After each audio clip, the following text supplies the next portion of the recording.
place where Louis dwells, to the dear old temple par we love so well. Sing the Whiffenpoofs assembled. Beautiful here, isn't it? Tell you the truth, I never thought of smoking a pipe till I came back to visit my old alma mater, Yale, today. Wore a tweed scarf, too. And those special effects people did a grand job on that snow. You could actually believe it's real. That's the Yale Drama School right there. The temple of my art. I learned a thing or two there. They look pretty much the same, I guess, after 300 years, these buildings. Serenade our Louis while life and voice shall last. Then we'll pass and be forgotten with the rest. This is the drama school. What happened to special effects snow? I was in plays, of course, here, but there's one thing that I remember most of all. Old Constance Welch, the late Miss Welch, was the drama coach here, and I had 22 classmates in the acting class. And she gave us an exercise to use makeup in a dramatic context. So I made up something. I love to amuse my classmates here. I put one half of my face dark makeup, reddish, like a phony Indian, with war paint and a feather, and the other side, part of a cowboy hat with pale white paint. I put myself in a swivel chair, and I improvised a dialogue with myself. I began with the cowboy. Black Hawk, your people have got to stay on the reservation in peace. You do not keep the peace. No, it's you, those renegades that went and got. No, it is you and the white men who must back and forth. And the class was screaming, and even old Miss Welch said, Klein, you ought to do a one-man show.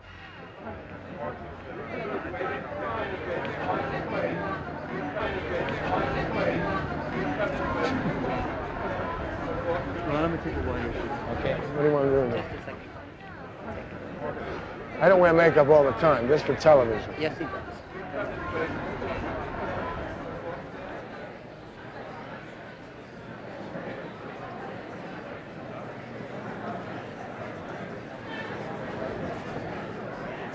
Is there no privacy?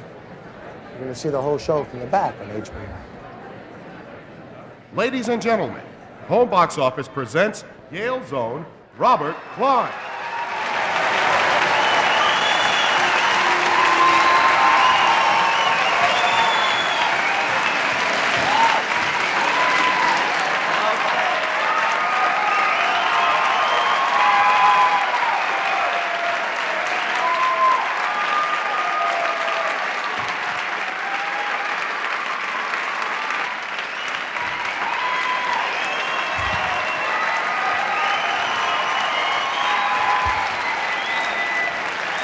Thank you so much.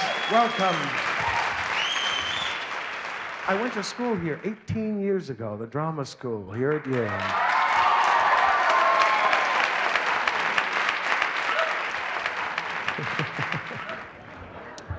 My third day here at Yale. I'm coming down York Street to a rehearsal, and I'm wearing tweeds, and I'm ready to go, you know.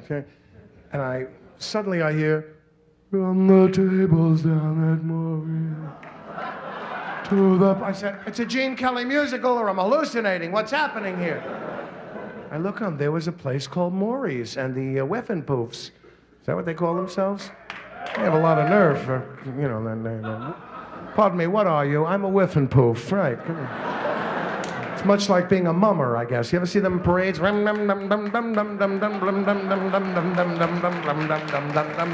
feathers, mummers march in parades all over the country.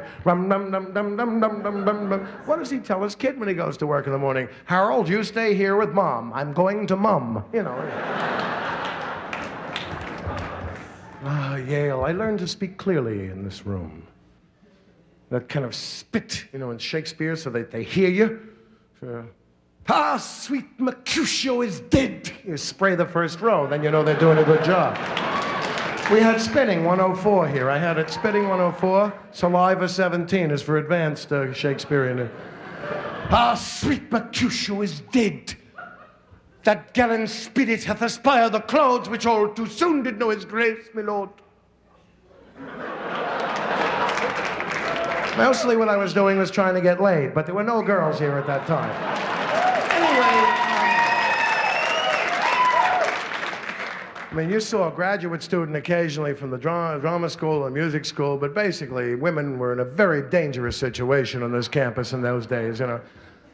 A leg without hair on it! It was very dangerous in Goshen. I went to an undergraduate, in history, political science, Alfred University. Which is good for about 6 claps at Yale. It's good for about 8 claps at Alfred University. It was a very rural part of New York State, which I must say was enriching for a kid from the Bronx to get off a train in Hornell, New York, and I went, holy shit, look at that dog. Like, it has a big thing hanging from it, you know. By the way, there will be a test on this show immediately afterwards, multiple choice. It's going to be a bitch.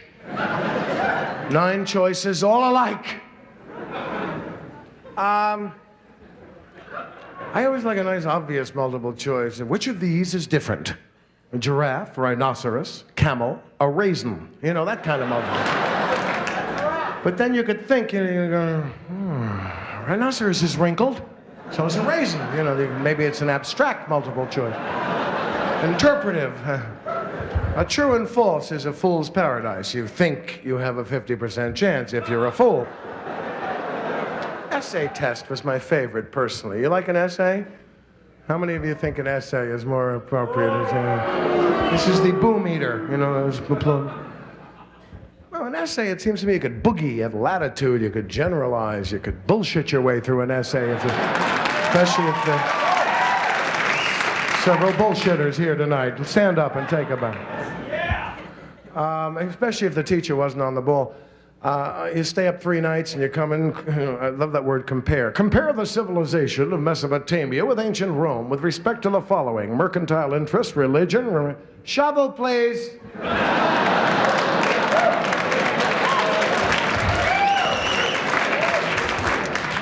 In terms of is a very good PBS expression. They use a lot of, public affairs shows at 10 in the morning on Sunday, you know. In terms of the community's interest, people are overdoing it pretentiously with that. Hey, Harry, you hungry? In terms of actually wanting to eat.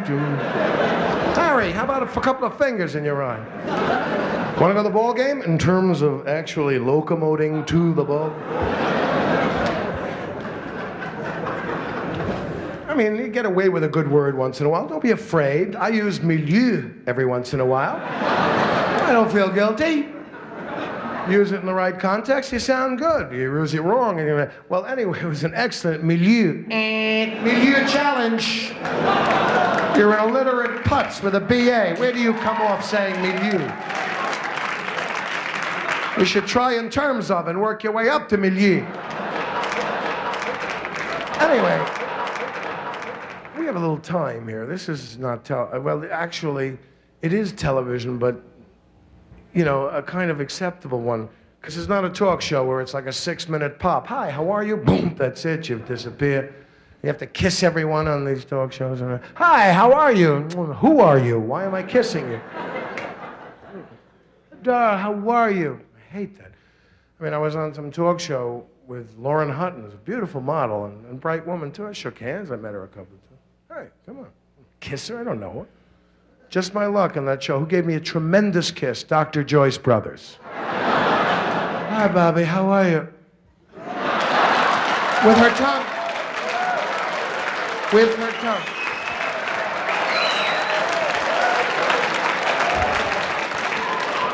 Oh, I'm sorry. Just going to come in. I said, Joyce, come on. Anxiety helps no one, Bobby. You know, she made a strong case. But she's smart, though. We had a dream sequence section where Gene Hackman told his dream, and Candace Bergen told her dream, and I told this recurring dream I've had for 15 years of hot dogs chasing donuts through the Lincoln Tunnel. And She's very hip, though. She told me I was hungry.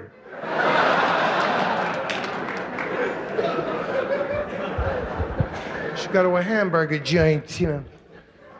I live in New York, and I must talk a little about that. I'm not a blind optimist. It is very difficult to live in a place. I love people that hang on in the midst of some misery and adversity. I saw a man fishing at 125th Street in the Harlem River. God bless this man. Now that is patience. Supposing he did catch something. Have any idea what kind of monster, bulldog, sick fish that's gotta be?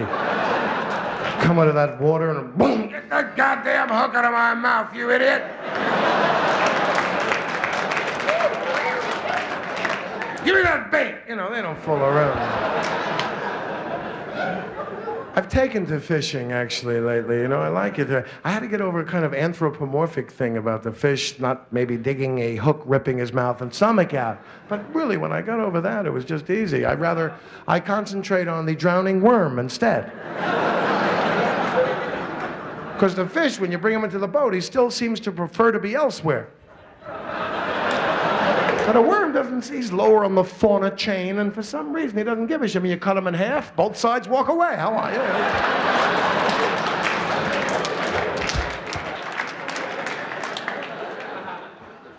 See the Yankees in that last World Series? They were great, weren't they? Throw that ball!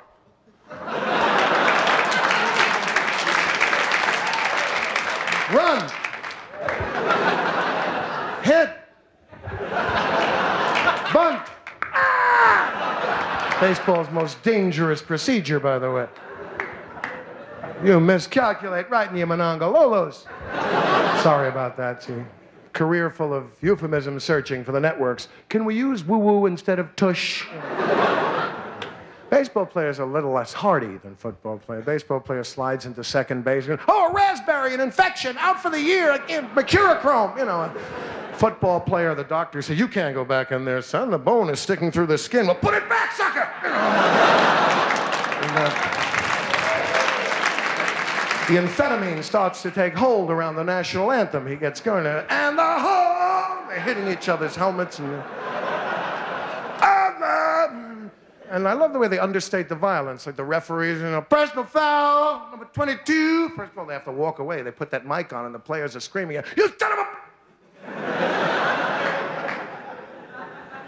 Get them! Personal foul, number 22. Ripping the running back's head off. Breaking his legs. Calling his mother fat and ugly. 15 yards. Decline. And after they break someone's legs and you see the players on the bench, they turn around and go, hi, Mom.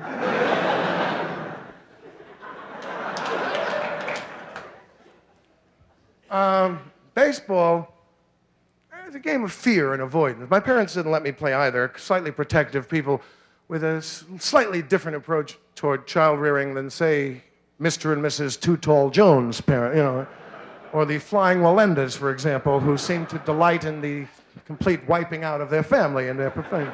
Mr. Walenda, understand your son-in-law was killed last week. Yes, we're very proud. Yes, yes, yes. Understand your daughter-in-law was killed last month. Oh, yes, very proud. No, that, yes. Understand your grandson sprained his ankle. Yes, we hope he was killed next week. We hope.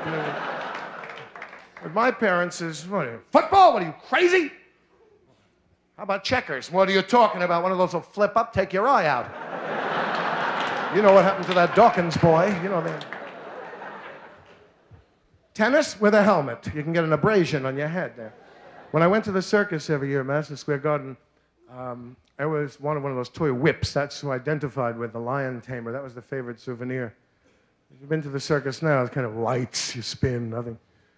But I wanted one of those toy whips, and they wouldn't let me have one because my mother had a friend who had a daughter-in-law, who had a child, who had a cousin, who had a son, who almost had his eye injured once by a circus whip. It's called the Circus Whip Legend, and I had to settle for one of those kind of innocuous balloons on a stick that did nothing. It's just, and the little boys would come up and go, whip, whip, and you go, glooba, glooba, glooba, glooba. Glooba, glooba, glooba. Children can be cruel. I remember you walk in the basement of Madison Square Garden, a dozen chained elephants doing this. What would you do if you were chained to the basement of Madison Square Garden for a month with little boys throwing peanuts at their eyes? Get them! Right in the retina, Tommy! You know. Children have a peculiar way of looking at something like an elephant. How can I hurt this thing?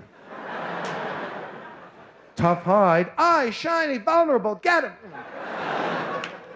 Kids can be cruel, you know. Grandmother gives them a kiss. Pee you, Grandma, your breath stinks, you know. When there was a new kid in school, especially from another land, you know, Punjab is from another land, you know. That's called a turban. You know, nice turban, Punjab. What? Right. Got any change? I'll take rupees, anything. You can always tell a person from another land in New York in the springtime, summer, 43rd Street and Broadway with a camera on his neck. You can always tell a nice European, maybe a German, a Norwegian, wearing sandals and socks. You can tell in a second. Yeah, good, yeah, oh, yeah, you know. And if you throw them a ball, you can tell they're not an American. They won't catch it like a regular American. You throw them a ball, they'll go, hey, bella, bella. You can tell they're from another land.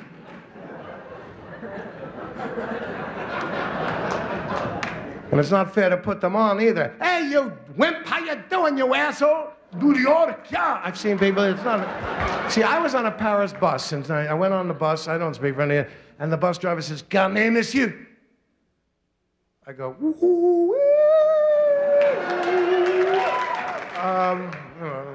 "Garnez, monsieur, garnez, garnez." Everybody looks up on the bus, they're annoyed at me too. Plus, you don't know the money, you know, it's a half a queen's head and a large castle. $15 for a bus ride, you know, you put it in. You... Sometimes you open your hands, they take what you need. You know. Garnez, monsieur, garnez. And I took Spanish in high school. El carne, remember? Meat. No meat, thank you, just a bus ticket. Garnez, monsieur, garnez. And I started to think, I hate Maurice Chevalier. I hate French dressing. The French have caused every war in the last century and lost each one through, you know. Finally, a man came up and helped me. It was a combination ticket, so I know how helpless you can feel. You know what I mean? When you're from another land. So when I used to be heading home from Yale after my Saturday morning class with Dr. Nagla in theater history, in this building, I used to stop at the turnpike. "Excuse me, how many kilometers is it to New York?" And I'd get answers like, "Kilometers? We use miles here, buddy." You know, it's, I'm from another land.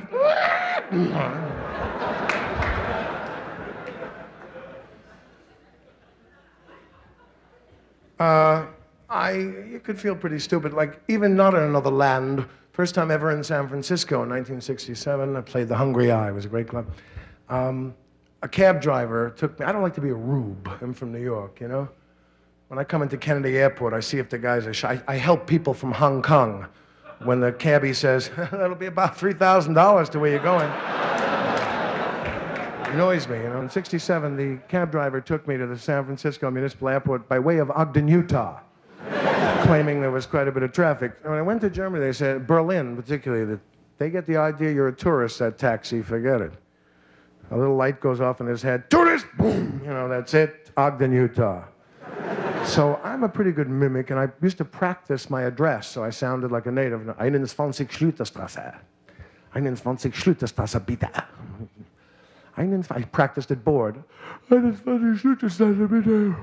You know, practiced it drunk. 21 Schlüterstrasse, bitte. 21 Schlüterstrasse, bitte. Taxi!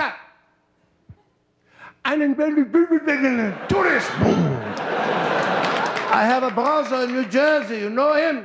And when people ask you, like, "Hey, Bob, you from New York? You know a guy named Tony Johnson?" I usually know the guy. There's no excuse for an asshole question like that anyway. "Are you from North America? Do you know a guy? Are you from the white race? Do you know a man named Harold Franz?" "Are you from New York? Do you know him?" Sometimes you get past the first part and you walk, 21 Schlüterstrasse, bitte. Danke. Du bist ein kluger Junge. 21 sauerkraut, anything, tourist, boom. Ogden, Utah, look out. So when I went to Berlin, a place that I love, figure it, I was brought up in a house where Germany was a dirty word. Wonder why. Anyway, I had a German sweetheart from the World's Fair. They were young Germans, and I loved Mercedes and Volkswagens and Hohner harmonicas and Bach. He's pre-Nazi, isn't he? You're from the music school. He's definitely from... And Buxtehude was before him. I mean, you know, I picked up Bach on my own. I used to be listening to cantatas in my room at 17 because I had some friends a lot, and I loved it. And Hilf Jesu, hilf, das my father would open it. You're still listening to that German shit? You know, it's Culture City in my house, you know. And yet, I love to go to Germany. I get diarrhea the first night I'm there and a few bad dreams, and it's over. I'd like to ask older Germans over 60, where were you between 1933 and 45, Putzel? Let's hear it. I was at the movies. What was playing? All About Eve. Did you hear in Poland who's cause of the trouble? Did you read it? The Jews. The Jews caused the trouble in Poland. There were only 3 Jews left in Poland.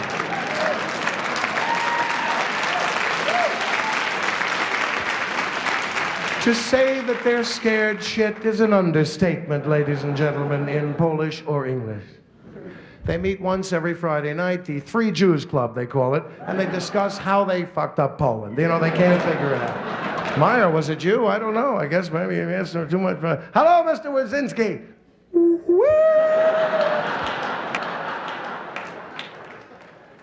Just awful. Nice not to have to fly here. It's just boring now, and deregulation, forget it. Sky high. Sure, it's a bargain. New York to Florida, $80. New York to New Haven, $1,500. You want to get there, don't you? So it was an easy ride up. I found a way to kind of shaft the bureaucracy of the airline a little bit. Order a kosher meal. Don't have to be a Jew. Order a kosher meal. First of all, it's a little more trouble for them, and then it's much better for some reason. There's a little bullshit you have to go through. You may not want to. Embarrassment. Will the Jew who ordered the kosher meal please make himself known to the flight attendant, Vicky? Repeat, will the Jew who ordered the kosher meal please make himself known to the... Are you the Jew, sir? Sorry, you had a beard, your nose was... I thought maybe you were a Jew. Are you the Jew, sir? Thank goodness, sir. May I see your genitals, sir? No. Please don't take offense. It's very expensive kosher meal. I think the flight attendants to wash your hands. It's selling, and it costs more to buy and so on. I mean, not to compare the two, but there's certain things you'd rather have people not know on a plane. Well, a person who dropped the venereal disease medication at TWA, please pick it up.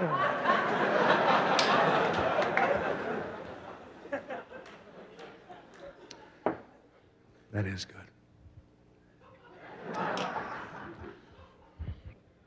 You notice that when you're watching football or baseball or any of those, see, I talk a lot about advertising and commercials and stuff because I think that the most creative minds in America make those, and sometimes fiendishly. Amco is one of those car-oriented ones, and it's so ridiculous and ironic.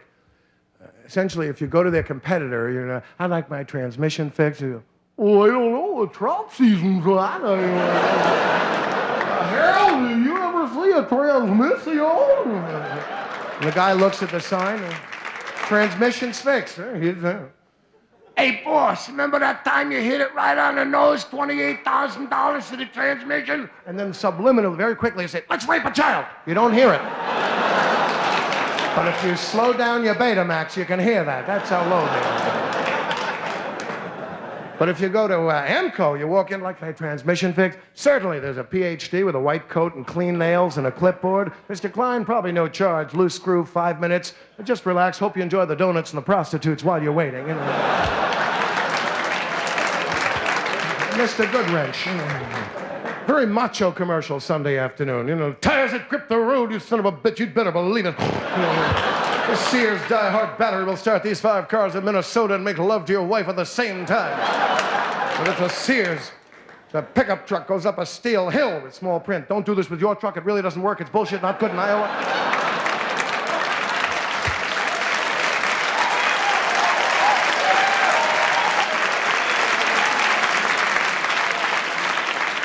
You notice Sunday afternoon, very little pantyhose or tampons or hand cream. A lot of, tears at, what the hell, Black & Decker, Bob Lilly, build a dollhouse for your daughter, you fruit. They goad you into things you don't want to do. Nice new habits they try to lay on you. I'm old Garrison. Like a lot of guys, I'm going smokeless. Now, this actually appeals to wives that are trying to get their husband to stop the smoke. Well, at least he won't inhale. Just a little pinch of tobacco between your cheek and gums, all it takes.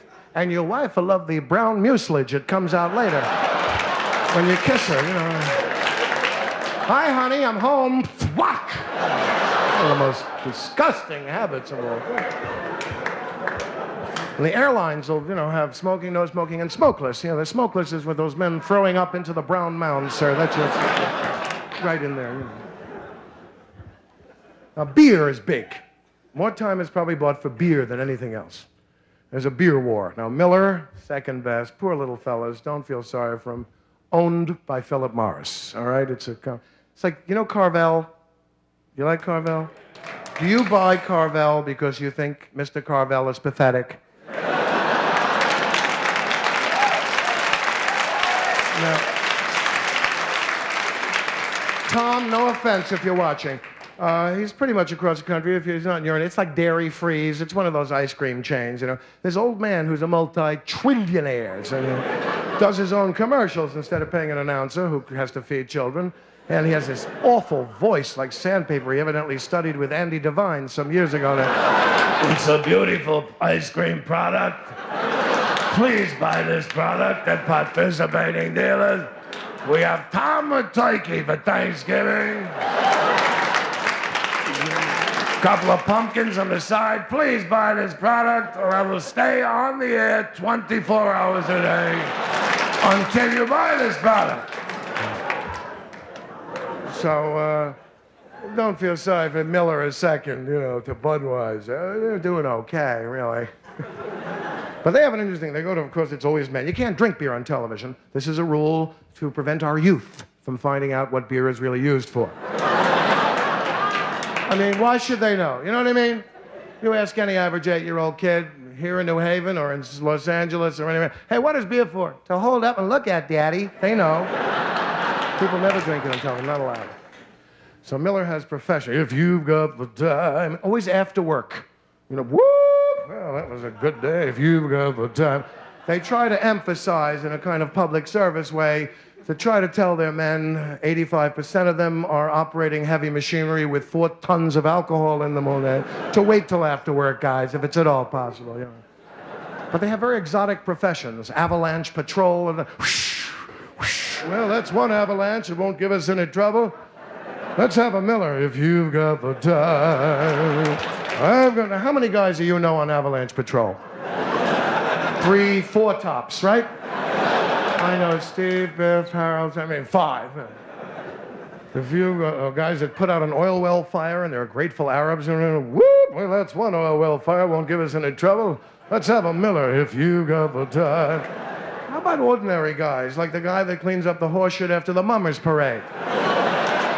He likes beer, too.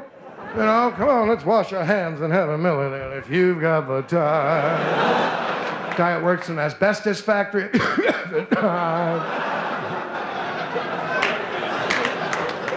They have a guy herding cattle with a helicopter. Have you seen that one? Well, little fella, and he's so understanding. He must be a parent, Hey, little fella, we're going to get you back to your mama there. He's so understanding. We're going to get you right back to your mama. Then we're going to cut your throat, hang you by your feet, and eat you.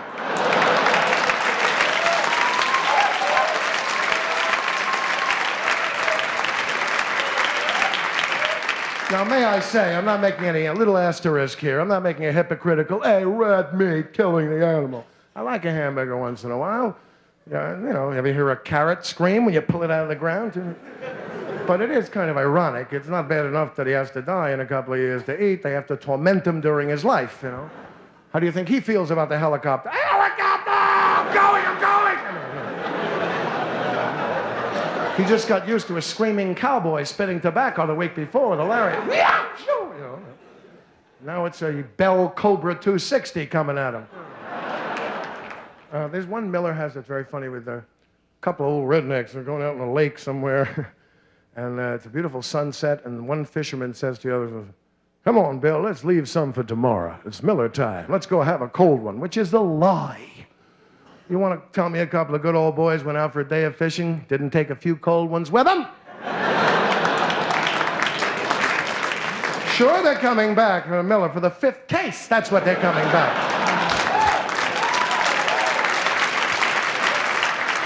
They've been pissing off the side of the boat all day. They don't happen to show you that part in the commercial.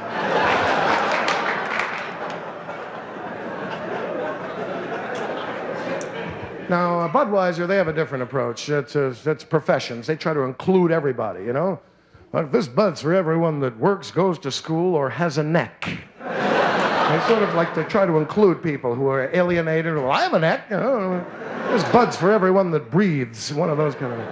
And this Bud's for you. And they have these... several kinds of Bud commercials, evidently for white Bud drinkers and black Bud drinkers. If you're a white Bud drinker, this Bud's for you, bang-a-bang, bang-a-bang, and everything you do, the king of beers. And evidently, if you're black, you're supposed to, this Bud's for you. The more you drink this king of beer. And that offends me because I like the black song better.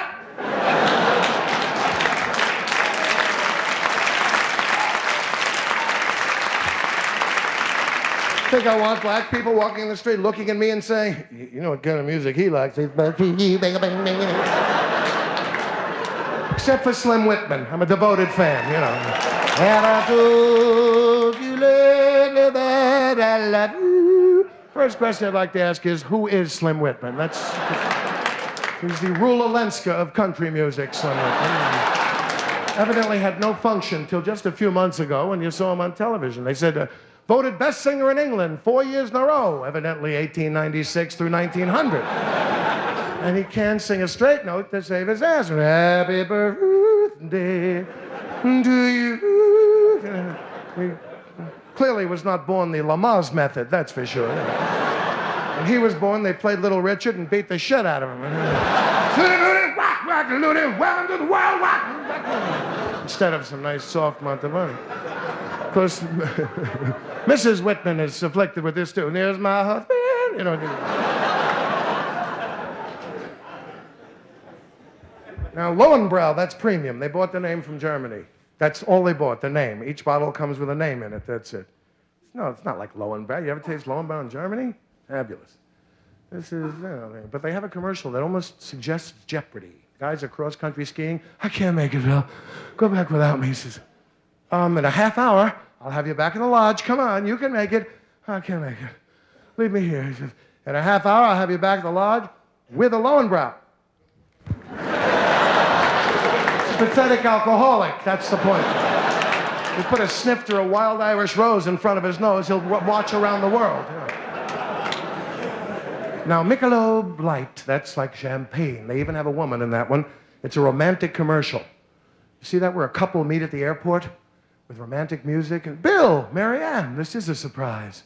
They clearly had an affair 5 years ago in this commercial. Where are you going? San Francisco. Me too. Franklin Hotel. Me too. Room 403. Me too. A nice coincidence happening here. Then she orders, you know, well, this is an occasion. 2 Michelob Lights. I don't want to be a snob here, but I would have had the triple martini with Sunoco 260 chasers. Plus a little ethyl alcohol, the medical school student's favorite, you know. One that makes them throw up more than any other individual social group. 4,000 proof. Anyway. All right, she goes, 2 Michelob Lights. But his answer, his reaction, Mr. Romantic, absolutely astounds me. She goes, 2 Michelob Lights. He goes, Michelob makes a light? Look what interests this man. He's got a 10-foot erection. That's what he says to this woman.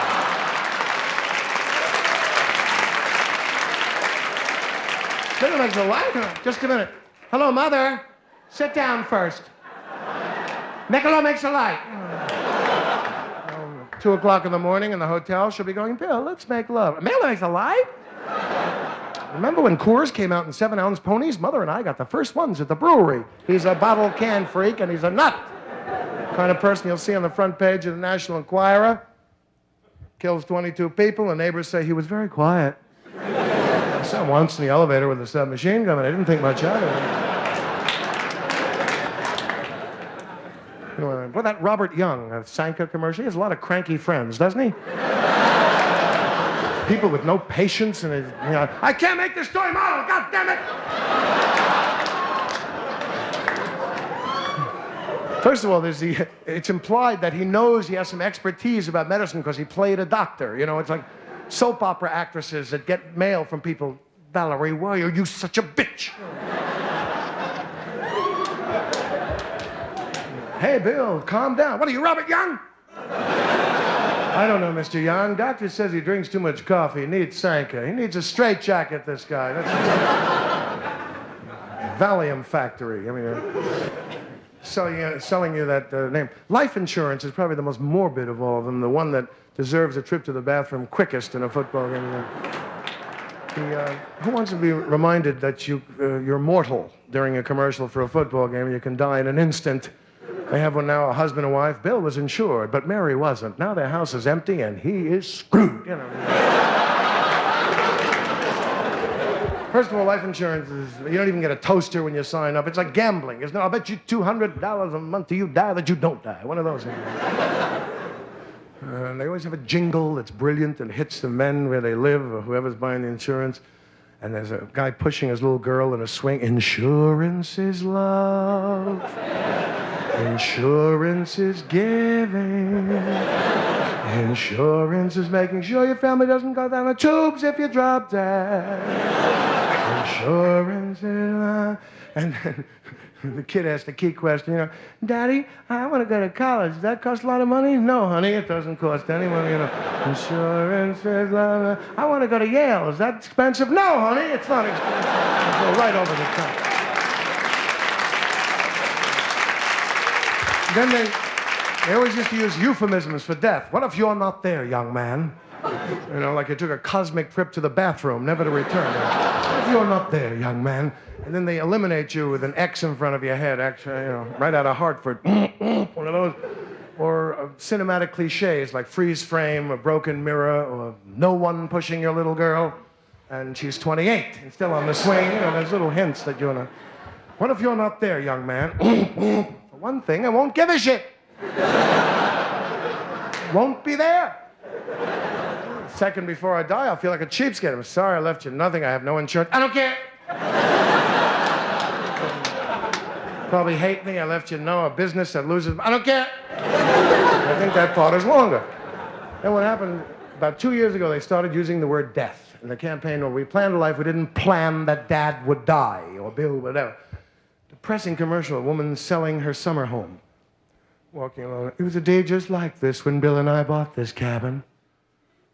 Well, we have to sell it. We planned a cabin, we planned a plan, we planned a life. We didn't plan that Bill would die. And they load the issue. Nothing has really changed. Bill left no insurance. I'm a hooker in New Orleans now. The children are doing well as pornographic models, but really there's no need to care about insurance. And did you see that commercial for a pickup truck? Fantastic. Where they have them straddling bowling alleys. There's a Ford, Chevy, Dodge, and a Datsun. And you try to bowl under all of them, you can only bowl under the Datsun. I mean, to tell you the truth, when I buy a pickup truck, it's my single most important criterion. I kick the tires there, I do a couple of things. Can you bowl under it?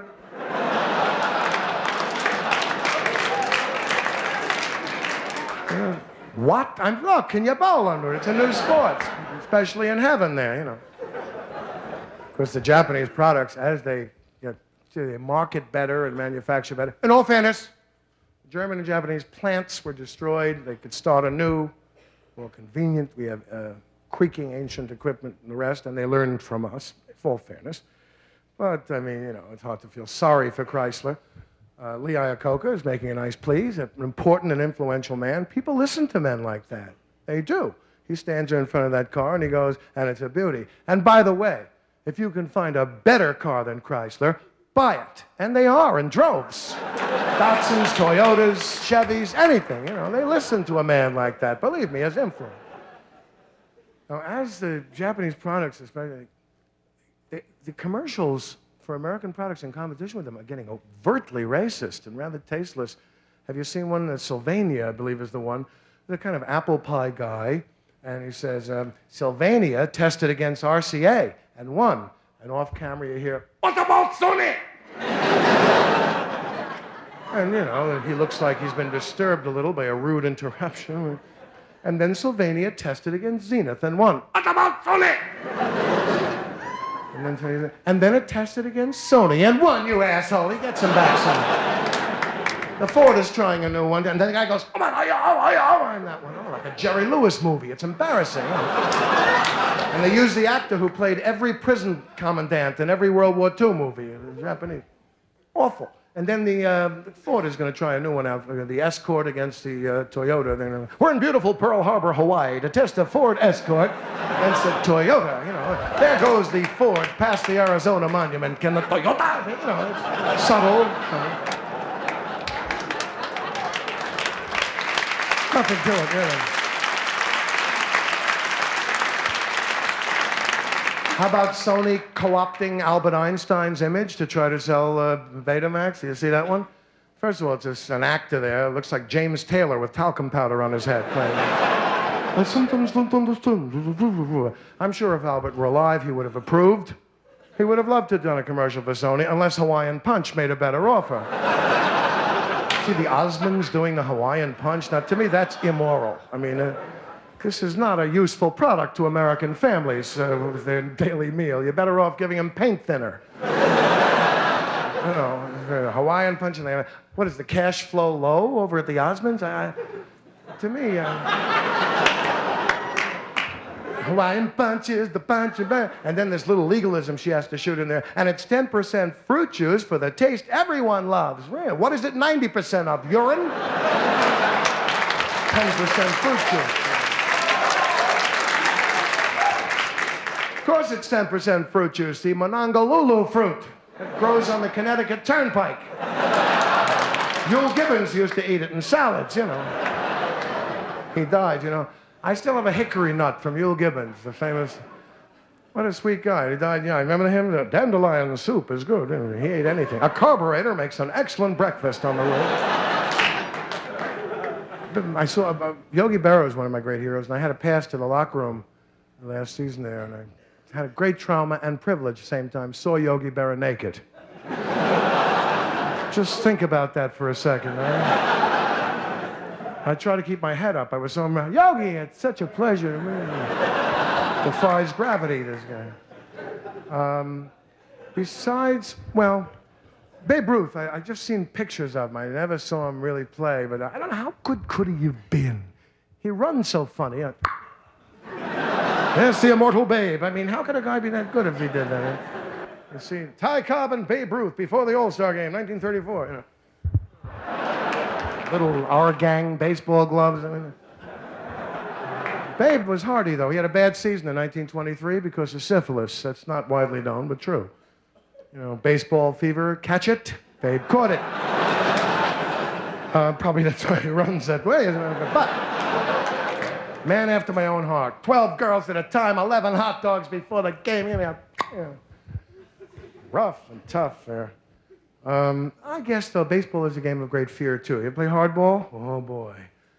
Especially the majors. That ball's coming in 90 mph.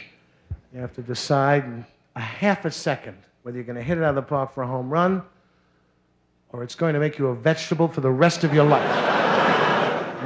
You watch your Winfields, your Schmidts, they hang in there. They're not afraid. They don't step in the bucket. You watch it like a LeMaster on San Francisco, bats 117 every year. They call him a good competitor. You know, they cover for him. He's a good competitor. He competes very well. Let's find a ball player for him if we can. You watch him in slow motion, you see his problem there. He steps in the bucket. No power. That's why, to me, greatest living baseball hero of all time is Minnie Minoso, who held the record for getting hit by pitch balls. Early black Cuban player in the league, played in 5 decades, actually. He's a coach for the White Sox. Minnie's approach was entirely different. His head was in the strike zone. When they said, catch a good one, Minnie, they didn't mean a hit. All right, show him first, fellas. A little dignity. Show him first. You know, he'd run out to center field, to third base. Whitey Bernstein, the trainer, runs out and sprays ethyl chloride on his head, which is like Novocaine gone wild. He can't feel his head for a little while. And he can't comb his hair for a couple of months because he can't find it. Donde cadera? He's looking everywhere, Minnie. You know, Sidney Poitier is doing his life story next year. It's a beautiful montage scene. You know, New York, St. Louis, Chicago, with train tracks in beneath. Boston. That guy gave for his team. Those days, the White Sox only had 3 signals. One was hit and run. One was bunt. One only for Minnie.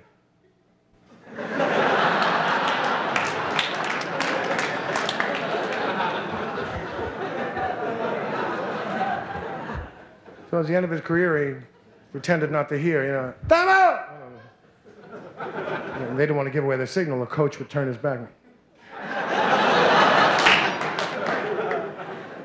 The national anthem is still the best part, though. Everyone fidgets. It's a tough one. I had to sing it in a fair. When you're in numbers and you feel secure about it, you don't realize it's a 4-octave range, evidently written for geese or something, you know. Forget it. I mean, it's a great instrumental, but in fact, I knew the organist at Ebbets Field for many years, and they stole all his licks. He was a great musician. You know, da-da-da-da-da, he wrote that. Da-da-da-da-da-da-da, fight, he wrote that, too. He's working at a lounge now at a Holiday Inn, playing the organ, you know. And the rocket's red. I had to sing it alone. Boy, it gets you. You try to start low and fool it. Oh, say, and the rock. If you try to reverse it, you start high. Oh, say again. It still gets you. And the rock. It's an old English drinking tune. I learned that on a Shell Bicentennial Minute. In 76, instead of giving us 2 or 3 cents off gas, they got these tax-deductible, self-aggrandizing commercials. But I found out it's an old English drinking tune, which explains the key. But the lyrics were written by a man eminently qualified to write lyrics for a national anthem. He was an attorney in Baltimore named Francis Scott Key. And the phrasing is amateurish. I mean, when you start off one word and go, oh, oh, say, what did he, thought he was a 50s doo-wop group, you know. Oh, oh, darling, you know. Couldn't lay one note on the, oh, oh, say. And also the poem is ridiculous. I prefer America the Beautiful. A nice poem. Purple mountains, majesty. Nice little chill up the spine. The national anthem, it's about a war we lost, War of 1812. Sorry, fellas, don't like the disillusion. We were taught in school we won it. We got smeared. They burned Washington in a battle which we lost. But this guy's poem, Francis Scott Key, is that really doesn't matter because the flag was still there. Look at his priorities, will you? The fort was pulverized. Everyone in it was dead. But he thinks we won because the flag was still there the next morning. And the English were glad to hear that they lost that battle. They used to be able to, you couldn't interpret it without great risk to your prestige or something else. Now everyone does it their own way. There's country way of doing it. Oh, say, can you? Nightclub layback. Oh, say. In California, the World Series, they always have people who, but the first person to ever have the balls to interpret it, and beautifully, was Jose Feliciano in the World Series a few years ago. Do you remember? It was Baltimore-Pittsburgh, I think. And there he is sitting an acoustic guitar at second base on a stool there, and the announcer doesn't even know his name. And now, ladies and gentlemen, I call your attention to second base. There's to Mr. Josie Feliciano. We'll sing the national anthem, Mr. Licciano, no. And then he shocked everyone. Oh, say he.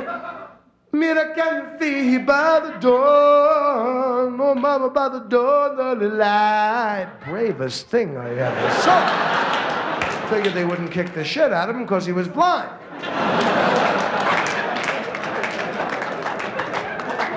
Which was a correct calculation, incidentally, because I know Jose well, and he got a few hate letters to Puerto Rican. People have strange priorities of their own, you know. And red exit sign, that's what an exit sign should be. Red is unequivocal for an exit sign. Hello, this way, you know, fire. In California, I played Stanford, they have green exit signs.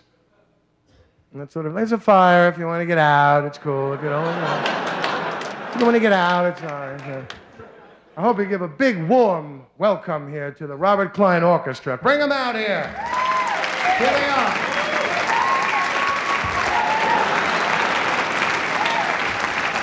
What kind of cheap crap? Whose idea was this? All right, do the best you can with it. It wasn't my fault. It wasn't my idea, I swear. It's very good cardboard. Look at him complaining. He was on the Pepsi Challenge, this one. You know, here's the one that... They always overreact when I do that. B, the Pepsi, I can't believe it. One guy said, I just have to go home and tell my wife. What an exciting marriage they must have. That's their erotic story. Honey, I was in the Pepsi Challenge. She goes, and she goes, I was on the arthritis pain formula. I couldn't lift the goddamn pan. My hand was down. And he goes, anyway, you get off. They've been married, God bless them, 45 years. Never missed a day without fighting. Like my own parents.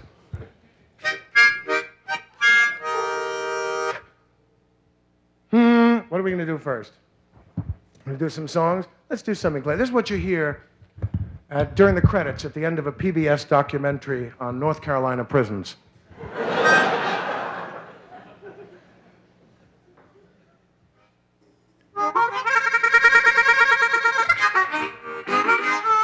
Let me out of here! Camera work by Jonah. I'm in guilty. Special thanks to the warden in the penitentiary and the prison for not beating the shit out of him today. Thanks to the Chubb Corporation. What is the Chubb Corporation? It's the Slim Whitman of corporations. I would buy a Chubb if I knew what it was. They support some of them. Probably they're in the prison equipment line, right? You happen to know it? 1, 2, 3. Why do musicians do that? They watch Sesame Street? Why do they count? Is there any particular... These fellas, by the way, have done wonders. They don't read music, but they bought the Roy Clark Big Note songbook. And they're whizzes. Picture was, you know...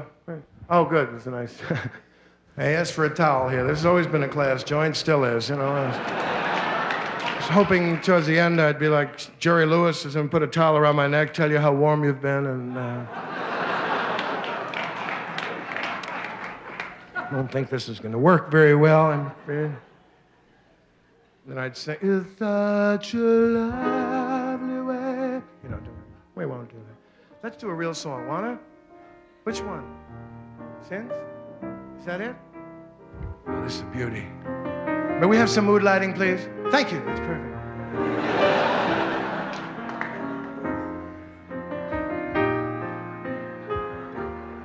Yeah, yeah, yeah, yeah, yeah, yeah. Yeah.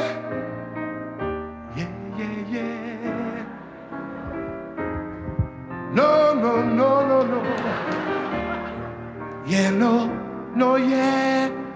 Yeah, no, no, yeah, maybe. Are you ready? Yes, I'm ready.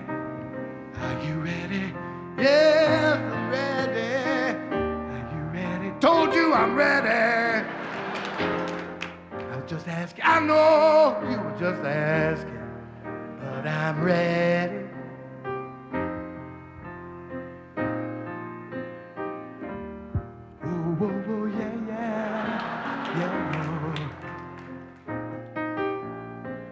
Yeah.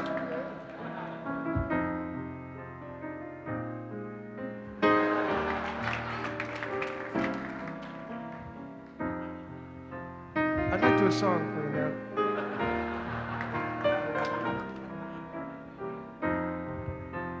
It's a song, it's a sad, sad song, but don't feel sad.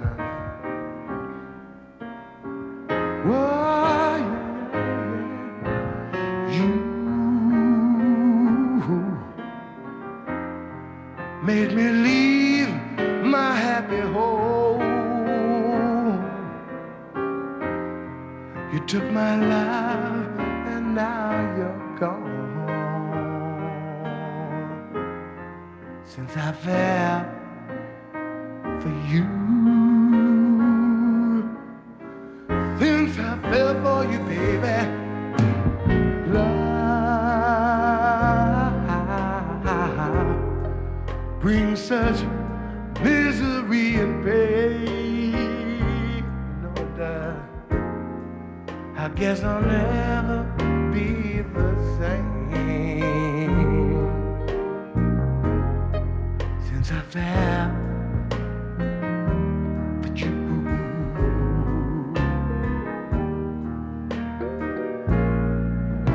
Well, it's too bad and it's too sad that I'm still in love with you. First you love me, then you snub me. But what can I do? I'm still in love with you.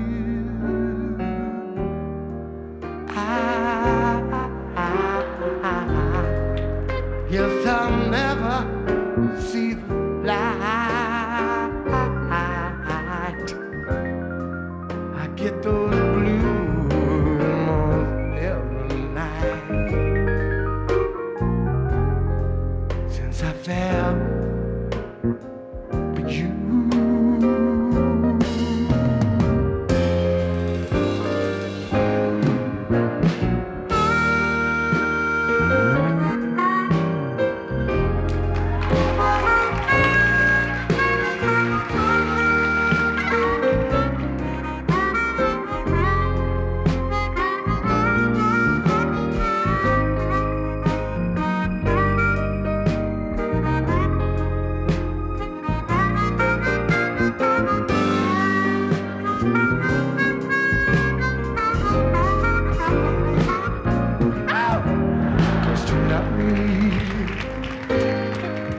Then you have the nerve to snub me.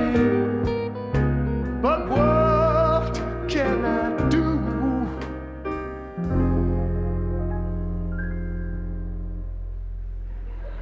I'm still in love with you.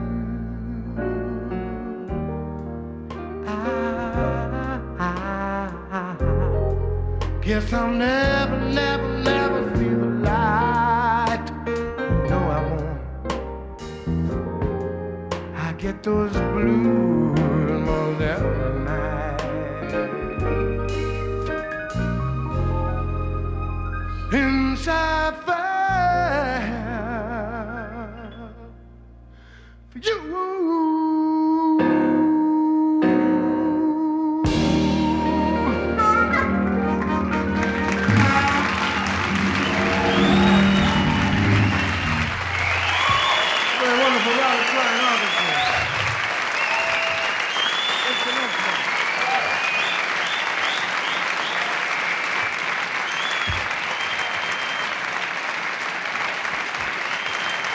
Hey, that was fun. Paul here is playing with great joy. Just had a baby girl. He had 2 boys. He was looking for a girl, and he got one. So how was the labor? Was it particularly difficult? Let's not get personal. That temperature thing works, by the way, right, Simon? Anyway, I guess I'm... this is a song. This is from a Broadway show that I was in for a year called They're Playing Our Song. Several of you were able to finance tickets through a bank loan, evidently, on Broadway.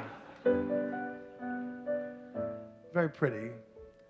I was nominated for a Tony, you know. I didn't win, but I was a good sport. 2 Grammys, 1 Tony, nominations, never won, you know. But in that Tony, the CBS cameras are right on the pores of your skin as they announce the winner, and you have to try to be a good sport. And I remember that moment. I'll never forget it a couple of years ago. The winner, here from the Yale Drama School stage. I'm telling you this story that I was nominated for a Tony. And plus, I have an excellent Amway business on the side.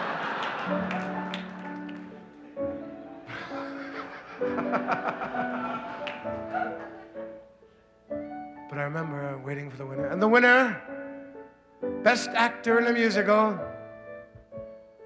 not Klein. I was very polite, you know. I was better. He was good. I was better. I was better! Get him out of here. He's a maniac. I was better! There's a little tumult coming. This is a very pretty song. It was written by Marvin Hamlish and Carol Bayer Sager.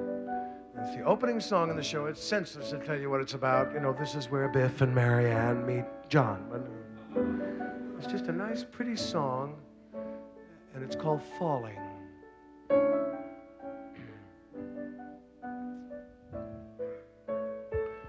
I'm afraid to fly, and I don't know why. I'm jealous of the people who are not afraid to die. It's just that I recall back when I was small, someone promised that they'd catch me, and then they let me fall. Falling fast again. Why do I always take a fall when I fall in love?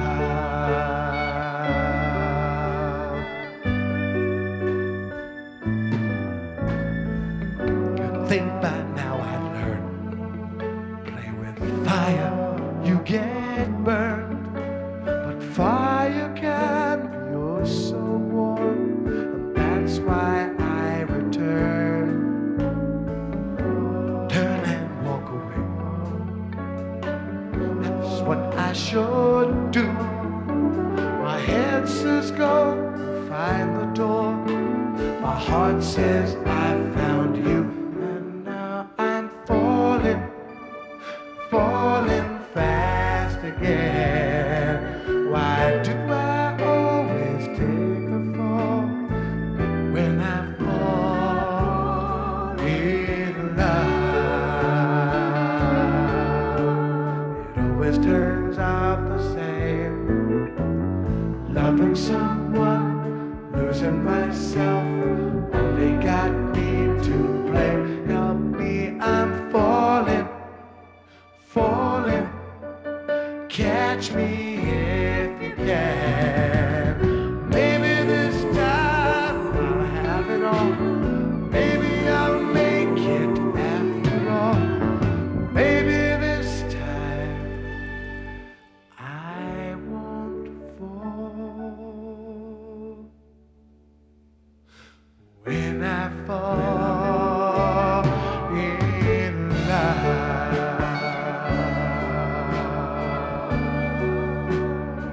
You got me falling in love again. When I fall in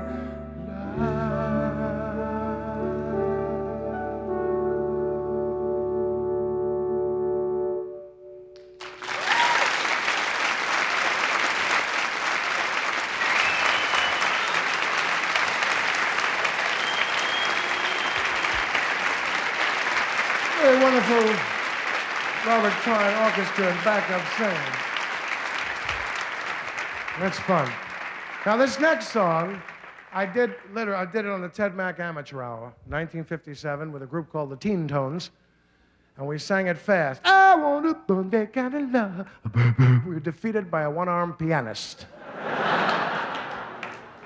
We used to sing it in the boys' room at Dewitt Clinton High School because we sounded great there, echo. And it sounded like a recording studio. And unfortunately, not too many record executives came to the men's room in your high school to hear you. And any place else we sang, we sounded like we were singing in a men's room. But there we sounded like a recording studio. It's a beautiful song, though. There's a standard to it. It's called Sunday Kind of Love. You ready? I'm through with my old love. I loved her through and through. I'm searching for a new love. Can that new love be?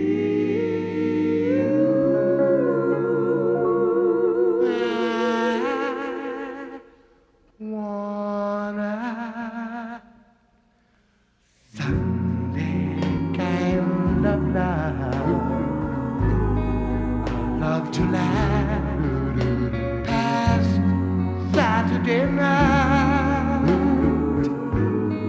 I'd like to know that it is more than love at first sight. I want a Sunday kind of life. Sunday kind of love. I want a love that's on the square. Can't seem to find somebody to care. I'm on a lonely road that leads me nowhere. I want a Sunday kind of love. Sunday kind of love. I do my Sunday dreaming and all my Sunday scheming. Every minute, every hour, every day. I'm hoping to discover a certain kind of lover who will show me the way my heart needs. Someone to enfold, keep me warm when Mondays are cold. I want a love for all my life to heaven to hold. I want a Sunday kind of love.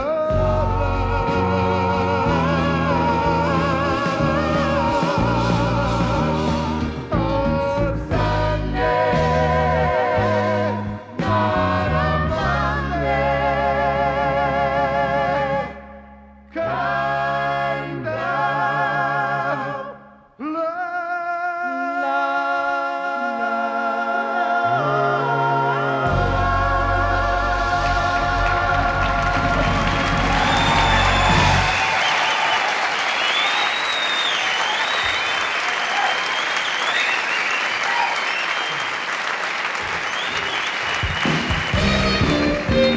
That's my favorite place now.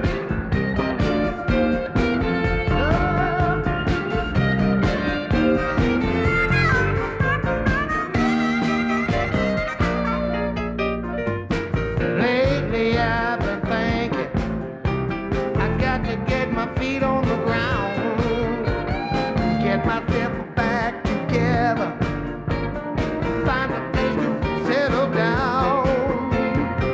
California sunshine, it wasn't warm enough for me.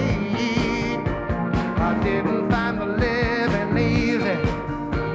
It didn't feel like home to me. Oh, oh, I'm going back home to NYC. NYC. Oh, I'm going back home to NYC. NYC. California was crazy. Made me so tired and lazy. I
That's NYC. Going back to NYC.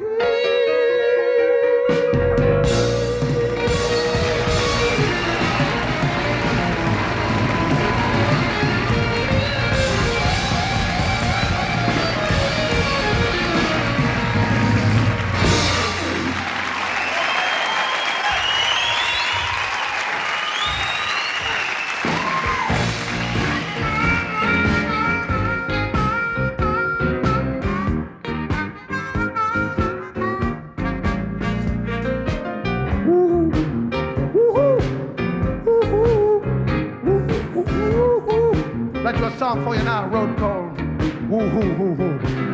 Woo. If you didn't get your lyric sheet, don't worry about it, just follow the bouncing Jew.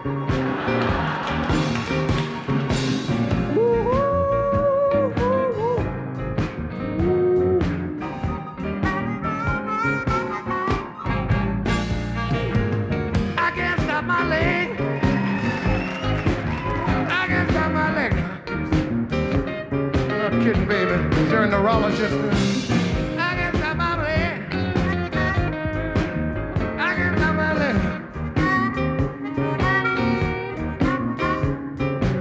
Can you stop my leg? My leg stop. Ooh, whoa, whoa. Yeah. Yeah, no, perhaps. I'm gonna thank you, Lord. Help him.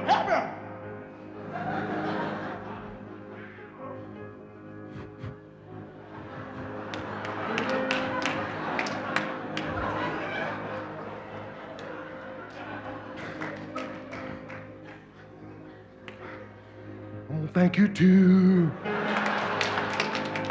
Thank you, Lord. I want to thank you for stopping my leg through this woman.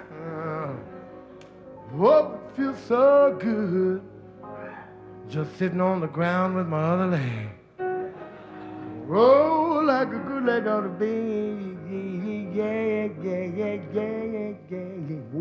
Oh, no. There it goes again.